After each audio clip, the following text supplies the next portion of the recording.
തമിഴ്നാട്ടിലെ തേനിക്കടുത്തുള്ള വീരപാണ്ടി എന്ന സ്ഥലത്താണ് നമ്മൾ ഇന്ന്.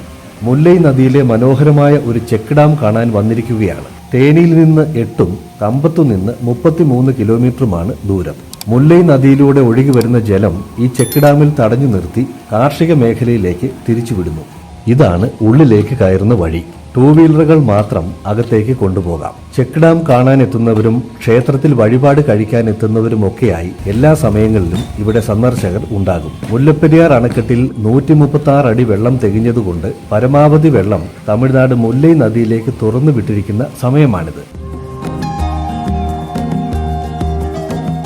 14-ാം നൂറ്റാണ്ടിൽ നാട് ഭരിച്ചിരുന്ന പാണ്ഡ്യ രാജവംശത്തിൽപ്പെട്ട വീരപാണ്ഡ്യ രാജാവിന്റെ പേരിലാണ് ഈ സ്ഥലം അറിയപ്പെടുന്നത്. വീരപാണ്ഡ്യ രാജാവിന് ഒരിക്കൽ കലശലായ നേത്രരോഗം പിടിപെടുകയും ചികിത്സകളൊന്നും ഫലിക്കാതെ വരികയും ചെയ്തപ്പോൾ ഒരു മുനിയുടെ നിർദ്ദേശപ്രകാരം അദ്ദേഹം ഗൗമാരി അമ്മനെ പൂജിക്കുകയും അങ്ങനെ രോഗം സുഖപ്പെടുകയും ചെയ്തു എന്നാണ് ഐതിഹ്യം. അതിന്റെ നന്ദി സൂചകമായി വീരപാണ്ഡ്യ രാജാവ് നിർമ്മിച്ച ക്ഷേത്രമാണ് ഗൗമാരി അമ്മൻ കോവിൽ.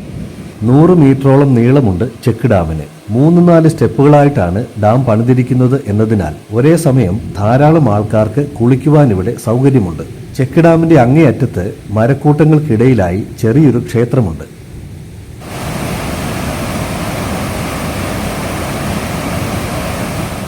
ഒഴുക്ക് കൂടുതലായതിനാൽ ചെക്ക് ഡാമിന് മുകളിലേക്ക് കയറുക ഇപ്പോൾ സാധ്യമല്ല. മിതമായ വെള്ളമൊഴുക്കുള്ള സമയത്ത് ചെക്ക് ഡാമിൽ കുളിക്കാരുടെ ബഹളമായിരിക്കും. മെയിൻ റോഡിൽ നിന്ന് പാലത്തിന്റെ അരികിലൂടെ താഴേക്ക് നടകളിറങ്ങിയാൽ പുഴയുടെ അങ്ങേ കരയിലൂടെ ചെക്ക് ഡാമിന്റെ മറുഭാഗത്തെത്താൻ ഒരു ചെറിയ നടപ്പുവഴിയുണ്ട്. അത്ര നല്ല വഴിയല്ല, എങ്കിലും നമ്മൾ ഇന്ന് അതുവഴി ഒന്ന് പോകുന്നുണ്ട്. പുഴയ്ക്കക്കരെ നെൽപ്പാടങ്ങളാണ്. വീരപാണ്ടിയിലെ ചിത്രേ ഗൗരിയമ്മൻ ഉത്സവം വളരെ പ്രസിദ്ധമാണ്. 8 ദിവസം നീണ്ടു നിൽക്കുന്ന ഉത്സവം സാധാരണയായി മെയ് മാസത്തിലാണ്. ഉത്സവത്തിന്റെ ആരംഭം സൂചിപ്പിക്കുന്നതിന് വേപ്പിലയും മാവിലയും കൊണ്ട് തോരണം നിർമ്മിച്ച് ഗ്രാമം മുഴുവൻ അലങ്കരിക്കും. അഗ്നിച്ചട്ടി, മാവിളക്ക്, പൂക്കുഴി ഇറങ്ങുതൽ എന്നിങ്ങനെയുള്ള ആചാരങ്ങൾ ഉത്സവ ദിനങ്ങളിൽ നടത്തപ്പെടുന്നു. തീക്കനലുകൾ നിറച്ച മൺകലങ്ങൾ ഭക്തർ തങ്ങളുടെ കൈപ്പത്തിയിൽ വഹിച്ചുകൊണ്ട് ക്ഷേത്രത്തിന് വലം വയ്ക്കുന്നതാണ് അഗ്നിച്ചട്ടി എടുക്കൽ. അരിപ്പൊടിയും ശർക്കരയും ചേർത്ത് കുഴച്ച് വിളക്കിന്റെ ആകൃതിയിൽ മാവ് വിളക്ക് ഉണ്ടാക്കി ഇതിൽ നെയ്യ് നിറച്ച് കത്തിക്കുന്നു. ഇതാണ് മാവിളക്ക്. നിലത്ത് ഒരു കുഴി കുഴിച്ച് കരി നിറച്ച് രാത്രി മുഴുവൻ കത്തിക്കും. പിന്നീട് ദേവിയുടെ നാമം ഉച്ചത്തിൽ ചൊല്ലിക്കൊണ്ട് ഭക്തർ ഈ കുഴിയിലൂടെ നടന്നുപോകും. പൂക്കുഴി ഇറങ്ങുതൽ എന്ന ഈ സമ്പ്രദായം ഉത്സവത്തിന്റെ 7ാം ദിവസമാണ് നടക്കുന്നത്. ചിത്തിര ഉത്സവ സമയത്ത് ഇവിടെ രഥോത്സവം നടക്കാറുണ്ട്. ഉത്സവത്തോടനുബന്ധിച്ച് കാതുകുത്തൽ, തലമുണ്ടനം ചെയ്യൽ, ആടുകളെ ബലിയർപ്പിക്കൽ എന്നിവയും നടത്തപ്പെടുന്നു. പൂജാകർമ്മങ്ങളൊക്കെ നടത്തുവാൻ പുഴയോരത്ത് തയ്യാറാക്കിയിരിക്കുന്ന വളരെ വിശാലമായ സ്ഥലമാണിത്. ഇതൊക്കെ കുളിക്കടവുകളാണ്.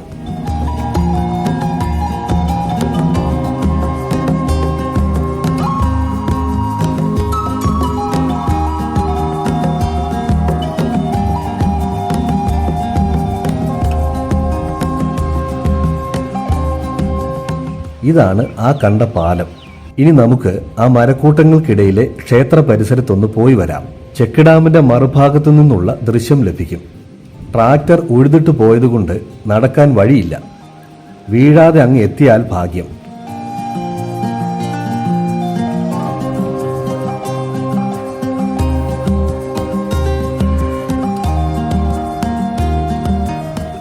ഇടതുവശത്തെ പൊന്തക്കാടുകൾക്കപ്പുറം പുഴയാണ്. അങ്ങോട്ട് വീണാൽ ഫ്രീ ആയി വൈഗ ഡാമിലെത്തും.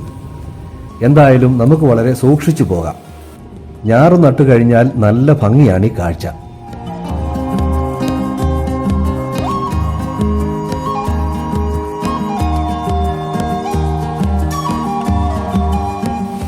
ചെക്ക് ഡാമിന്റെ മറുകരയിലെത്തി. മരക്കൂട്ടങ്ങൾക്കിടയിലൂടെയുള്ള കാഴ്ച മനോഹരമാണ്. ഇത്രയും ശക്തമായ ഒഴുക്കിൽ ചെക്ക് ഡാമിൽ കയറി നിൽക്കുക സാധ്യമല്ല. അല്ലാതിരുന്നെങ്കിൽ 100 പേരെങ്കിലും ഇതിനു മുകളിൽ കാണും.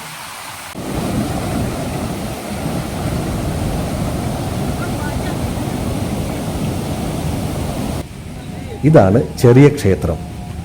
ഒരു ഭാഗം മുഴുവൻ നെൽപ്പാടമാണ്.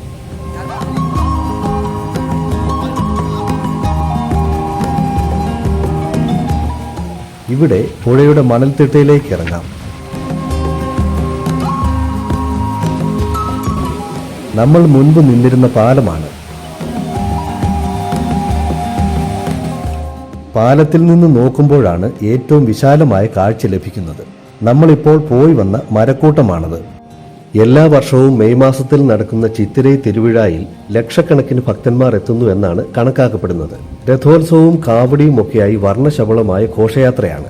ഈ സമയത്ത് പൂക്കളുടെയും ഫലങ്ങളുടെയും ഒക്കെ രൂപത്തിൽ ഗൗമാരി അമ്മൻ ദേവി ഭക്തർക്ക് ദർശനമരുളുന്നു എന്നും വിശ്വസിക്കപ്പെടുന്നു. ഈ ഉത്സവകാലത്ത് വീരപാണ്ടിയിലേക്ക് 24 മണിക്കൂറും ബസ് സർവീസ് തമിഴ്നാട് സർക്കാർ ഏർപ്പെടുത്താറുണ്ട്. പാലത്തിന് താഴെ ഇടതുവശത്തായും ഒരു ക്ഷേത്രമുണ്ട്. പുഴയോരവും കാറ്റുമൊക്കെ ഉള്ളതിനാൽ വിശ്രമിക്കാൻ പറ്റിയ സ്ഥലമാണത്.